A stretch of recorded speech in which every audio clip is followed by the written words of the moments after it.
मेरा अखिलेश यादव से निवेदन है, हे अखिलेश भैया, आप 11 तारीख को लंदन चले जाइए। दक्षिणी ने तो अपना भाग्य तय कर दिया। नमस्कार, मैं चंदन कुमार पांडे। लगातार हम लोग उत्तम सवेरा के लिए विधानसभा की कवरेज कर रहे हैं। विधानसभा चुनाव आखिरी चरण में है। वाराणसी सहित 9 जिलों की 54 सीटों पर मतदान जारी है। 7वें चरण का मतदान आज हो रहा है। अंतिम चरण का मतदान है। 10 मार्च को पता चल जाएगा कि लखनऊ की गद्दी पर कौन चेहरा काबिज होगा, जिसके हाथ में उत्तर प्रदेश की बागडोर होगी अगले 5 वर्ष के लिए। इन्हीं सब मुद्दों पर बातचीत करने के लिए हमारे साथ मौजूद हैं प्रोफेसर कौशल किशोर मिश्र, काशी हिंदू विश्वविद्यालय के पॉलिटिकल साइंस डिपार्टमेंट के एचओडी हैं। हम उनसे बातचीत करेंगे। सर, आपका हमारे चैनल पे स्वागत है। आप राजनीति को गहराई से जानते हैं, काशी की राजनीति को। कैंट विधानसभा में मौजूदा विधायक के खिलाफ आक्रोश दिख रहा है। अब पता नहीं आक्रोश कहाँ दिख रहा, हमको नहीं समझ में आता। परिवारवाद का विरोधी लोग आरोप लगा रहे हैं, लेकिन कैंट विधानसभा वाराणसी संसदीय क्षेत्र की सबसे सेफ सीट मानी जाती है। इसका कारण यह है कि कैंट विधानसभा में व्यक्ति देख करके वोट नहीं दिया जाता। ये भाजपा का गढ़ है। पिछले 5 चुनाव से, विधानसभा चुनाव से, कभी हरिश्चंद्र श्रीवास्तव जी थे, 3 बार ज्योत्सना श्रीवास्तव जी रहीं, उनके पुत्र सौरभ श्रीवास्तव पिछली बार हो ही गए, इस बार फिर लड़ रहे हैं। तो आप देखिए लगातार प्रक्रिया से, और कभी भी वोट कम नहीं हो रहा है। कम वोट होता तो ये पता चलता कि यहाँ रिजनमेंट है। वोट कम न होने का मतलब कि कैंट विधानसभा सीट में यथास्थितिवाद का संरक्षण है, क्योंकि कैंट विधानसभा में जो महत्वपूर्ण, एक तो काशी हिंदू विश्वविद्यालय है, दूसरा गंगा 80 घाट है, तीसरा 80 की अड़ी है, पप्पू की अड़ी है, वो और अद्भुत हो गया, जहाँ मोदी जी बैठ कर। काशी हिंदू विश्वविद्यालय से निकले हैं डॉक्टर राजेश मिश्रा, उन्होंने बोला है कि इस बार भाजपा को हरा देंगे 100%। के लोकतंत्र में किसी को हराना जिताना उनका अधिकार है, उनको अधिकार है लड़ने का, और उनको कहना भी चाहिए कि हम विरोधी को हराएंगे, इसमें कोई वो नहीं है। लेकिन सवाल यह है कि पिछले बार जब 2017 में आपने दक्षिणी से चुनाव लड़ा, तो आपको दक्षिणी में कंसंट्रेट करना चाहिए था, क्योंकि 17,000 से हारे थे। वो बोले थे हमें तो ऐसे लड़ा दिया गया था, हम दक्षिणी में लड़ना मतलब ऐसे ही लड़ गए थे, तो अब लड़ेंगे हम कैंट में अब। लेकिन इस बार भी वो ऐसे ही लड़ गए हैं। उस बार भी वो ऐसे ही लड़े थे, इस बार भी ऐसे ही लड़ गए हैं। कोविड काल में हमारा सवाल है, कोविड काल में जो लोग सौरभ से लड़ने का दावा कर रहे हैं, किसने क्या किया? जिस समय मौत का तांडव चल रहा था, सैनिटाइजर नहीं था, मास्क नहीं थे, बेड नहीं था, कौन काम कर रहा था? योगी काम कर रहे थे। योगी कम से कम कैंट विधानसभा में पूरे कोविड काल मैंने गिना है 11 बार आए हैं। पूरे अगर उनको हटा दीजिए तो पूरे उत्तर प्रदेश के इतिहास में कोई मुख्यमंत्री 11 बार नहीं आया है। लिखवा है कि हम गोल्ड मेडलिस्ट हैं पॉलिटिकल साइंस में। आप भी पॉलिटिकल साइंस में वो कह रहे हैं कि 30 साल से परिवार ने क्या किया, हमने 5 साल में कर दिया। ठीक है, हम उनके गोल्ड मेडल पर कमेंट नहीं करना चाहते। वो हमारे मित्र रहे हैं, हम लोग साथ रहे हैं, हम साथ पढ़े हैं। वो हमसे 2 साल सीनियर थे। हम एक ही सुपरवाइजर के अंडर में हम दोनों ने पीएचडी की है। वो राजनीति में चले गए, हम अपने प्रोफेशन में चले गए, इतना अंतर है। तो राजेश मिश्रा को हमसे अधिक जानने वाला उनका या तो पिता होगा या तो कौशल किशोर मिश्रा होंगे, इसके अलावा कोई नहीं है। मैं उन पर कमेंट ही नहीं करना चाहता। इसलिए नहीं करना चाहता कि मेरे मित्र हैं, और लोकतंत्र के चुनाव में विवाद ज़्यादा होते हैं। लोकतंत्र में लड़ने का सबको अधिकार है, सबको वोट देने का अधिकार है, तो जनता फैसला करेगी कौन जीतेगा। लेकिन जो मैं भी सुबह से घूम रहा हूँ, माहौल दे रहे हैं, यहाँ पूजा यादव और सौरभ श्रीवास्तव की लड़ाई मुझे दिखाई पड़ रही है। नहीं सर, आप वरिष्ठ राजनीतिक विश्लेषक हैं, आपको चीज़ें पता रहती हैं। मुसलमान डॉक्टर राजेश मिश्र का ये मानना है, वो जो अपनी जीत का दावा कर रहे हैं कि हमें मुसलमान भी वोट दे रहे हैं, हमें सपा के लोग भी वोट देंगे, क्योंकि सपा मजबूत नहीं है, तो बीजेपी को रोकने के लिए सपा के यादव भी हमें देंगे। और ब्राह्मण में भी दावा कर रहे हैं कि हम लड़ रहे हैं, तो फिर वोट ज़्यादा हो गया। उनको दावा करना चाहिए, उनको सब में दावा करना है, सर्व समाज में उनको दावा करने का अधिकार है। लेकिन जब देश में, पूरे प्रदेश में मुस्लिम समाज समाजवादी पार्टी को वोट दे रही है, प्रदेश में यादव समाज समाजवादी पार्टी, उसमें एक वोट इधर उधर नहीं हो रहा है, तो कोई कैसे दावा कर सकता है कि हमारा वोट सपा को नहीं मिलेगा? नंबर कहने का दूसरी बात सुनिए, ब्राह्मण समुदाय पर दावा करना कम से कम बनारस में उचित नहीं है। बनारस में ब्राह्मणवाद आज तक नहीं चला, कभी नहीं चला। ब्राह्मणवाद है ही नहीं है बनारस में। ब्राह्मणवाद तो छुटपुट लोग चलाते हैं, ब्राह्मण ब्राह्मण ब्राह्मण ब्राह्मण, ऐसा कुछ नहीं होता। जब 3 बार के शंकर प्रसाद जायसवाल को हराया तो बोलते हैं ब्राह्मणों ने वोट दिया था। ब्राह्मणों ने वोट नहीं दिया। पंडित कमलापति त्रिपाठी और राजनारायण का चुनाव अगर कोई देखा हो, मैंने देखा है, मैं जानता हूँ। पंडित कमलापति त्रिपाठी ब्राह्मण थे, राजनारायण जी सोशलिस्ट थे। कितने हजार से राजनारायण को कमलापति ने हराया था? मात्र 8,000 से। अब पंडित आदमी जहाँ ब्राह्मण का वर्चस्व खुदे कहते थे कि ब्राह्मणों का शिर मरूं, अब ब्राह्मणों ने वोट दिया राजनारायण को। क्यों? यहाँ विचार की लड़ाई होती है, बनारस में विचारधारा की लड़ाई होती है, बनारस में पार्टीगत। कभी बनारस कांग्रेस का गढ़ हुआ करता था। कमलापति त्रिपाठी जब जीवित थे, तो लोकपति जी जब जीवित थे, तो गढ़ हुआ करता था। न उसमें ब्राह्मण था, न कांग्रेस कांग्रेस कांग्रेस। उसके बाद जो है राम जन्मभूमि आंदोलन में इसका चाल चरित्र बदला।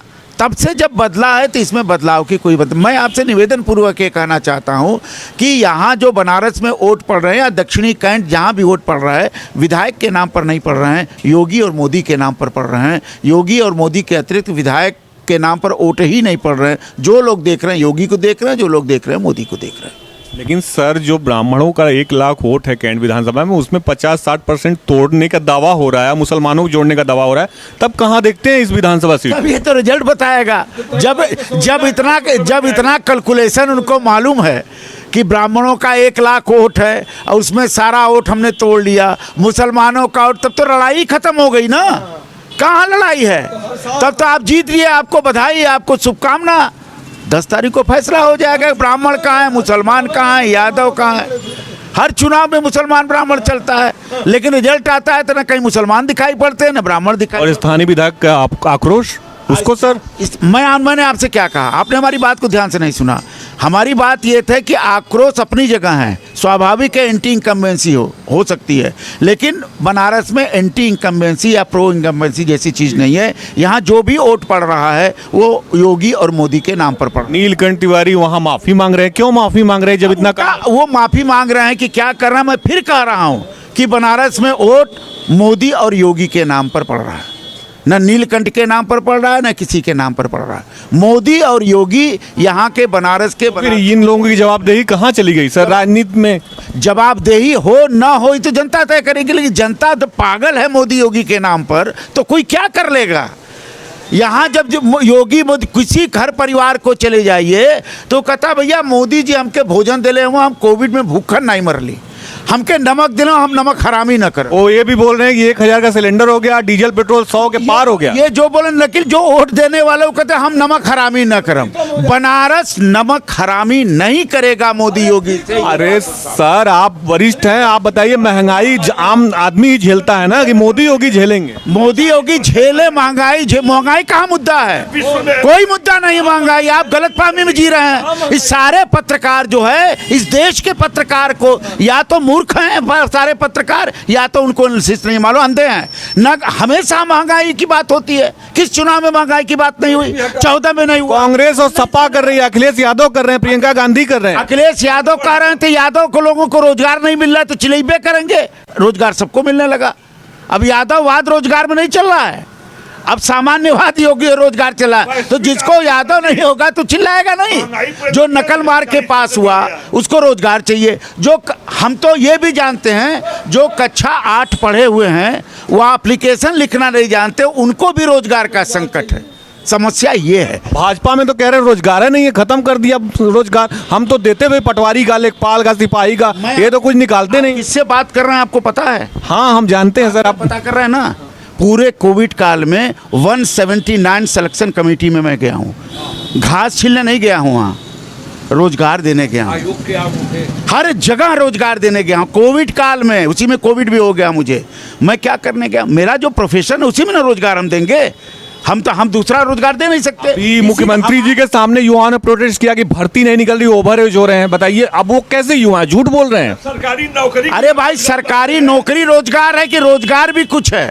खाली सभी IAS हो जाएंगे, सभी डॉक्टर हो जाएंगे, सभी PCS हो जाएंगे, सभी दरोगा हो जाएंगे। तो वैकेंसियां सर कहाँ निकल रही है? कहाँ भरे बच्चे? वैकेंसी नहीं निकल रही है तो क्यों कंपटीशन कर रहे हैं? भैंस खोलने का मौका। कंपटीशन दे रहे हैं इलाहाबाद में जा करके। क्यों?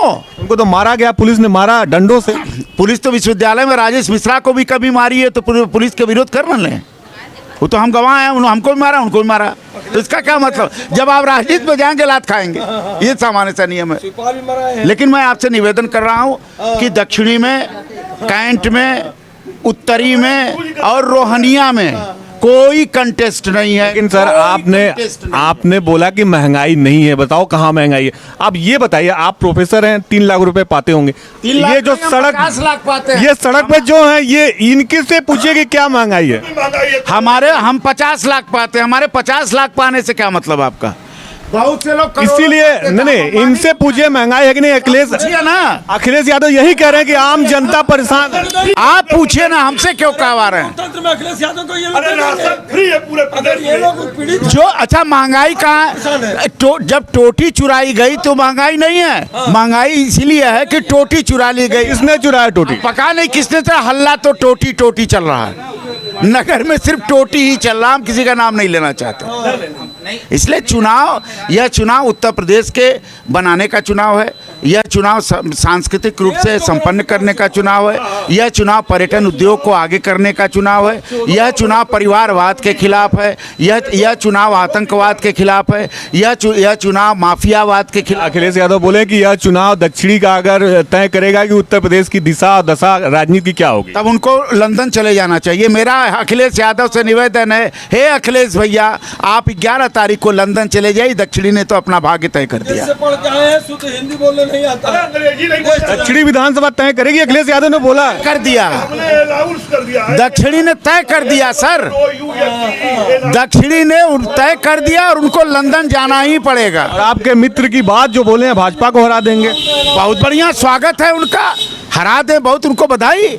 और ना हार पाए, ना हरा पाए तो राजनीति संन्यास ले। अगर हरा देंगे तो आप बधाई देने जाएंगे आप भाजपा में? हम जाएंगे, क्यों? लोकतंत्र के नागरिक हूं मैं ही, हमारा कोई दुश्मनी थोड़ी ना, कोई खेत खलियान तो नहीं काटा कोई। जो जीतेगा उसको बधाई, जो हारेगा उसको शुभकामना। हरा देंगे तो बहुत अच्छी बात है, हार जाएंगे तो संन्यास ले ले, मेरा ये निवेदन है आपसे। अपने मित्र को राजनीति संन्यास दिलवाएंगे आप? राजनीति संन्यास लेना ही पड़ेगा, फिर 5 साल बाद चुनाव होगा ना। चलिए, ये थे वरिष्ठ प्रोफेसर काशी हिंदू विश्वविद्यालय कौशल किशोर मिश्रा, वरिष्ठ राजनीतिक विश्लेषक भी हैं, जिन्होंने हमसे बातचीत की बड़े विस्तार से। और इनका दावा है कि पूर्व सांसद भले ही दावा कर रहे हैं कैंट विधानसभा से जीतने का, लेकिन वो यहाँ से सौरभ श्रीवास्तव की जीत पक्की है। तमाम मुद्दों पर बातचीत की, अखिलेश यादव पर भी बोले। मैं चंदन कुमार पांडे, उत्तम सवेरा के लिए अशोक पांडे के साथ, धन्यवाद।